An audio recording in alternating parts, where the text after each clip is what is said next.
Welcome to Shri అమ్మకొచ్చి ఎక్కడైనా channel కనుక first time చూస్తుంటే please subscribe to my channel. ఇది వచ్చేసి దీపావళి మినీ వ్లాగ్ అని చెప్పచ్చు. దీపావళి అంటేనే మనకు తెలిసింది దీపాలు, కొత్త దీపాలు కూడా కొంటాము. అలానే పూలతోటి కూడా అలంకరిస్తాము. బంతి పూలతోటి మెయిన్ డెకరేషన్ కాబట్టి బంతి పూలు ఇక్కడ 2 కలర్స్ తీసుకొనడం అయింది, ఆరెంజ్ కలర్ ఎల్లో కలర్.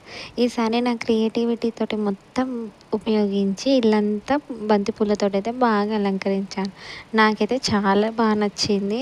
నేను ఫస్ట్ టైం ఇంత క్రియేటివిటీ తోటి అలంకరించడం చాలా సూపర్ ఎక్సైటెడ్ అయిపోయాను, హ్యాపీగా ఫీల్ అయ్యాను. మీరు ఎలా సెలబ్రేట్ చేసుకున్నారో కూడా కామెంట్ చేయండి. మనం ఇలా డెకరేషన్ చేసిన కొద్దీ మనకు ఒక హ్యాపీనెస్ అనిపిస్తుంది కదా, అలానే దీపాలు వెలుగుతున్నట్టు మన హృదయంలో కూడా సంతోషం ఉండాలని మనస్ఫూర్తిగా కోరుకుంటున్నాను. అలానే ఫెస్టివల్ అని చెప్పేసి ఆ రోజు మార్నింగ్ అయితే కలర్ఫుల్ ముగ్గు అయితే వేశాను. దీపావళి కాబట్టి దీపాల ముగ్గుతోటి ఇట్లా వేసాను.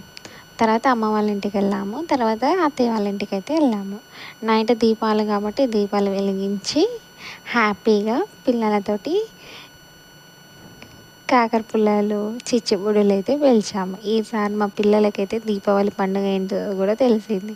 వాళ్ళైతే సూపర్ ఎక్సైటెడ్ అండ్ హ్యాపీగా ఫీల్ అయ్యారు అన్నట్టు. గన్ తోటైతే వాళ్ళైతే బాగా కాల్చారన్నట్టు. మీరు ఎలా సెలబ్రేట్ చేసుకున్నారో కామెంట్ సెక్షన్లో కామెంట్ చేయండి. Please subscribe to my channel. ఒకవేళ ఈ వీడియో నచ్చితే లైక్ చేయండి.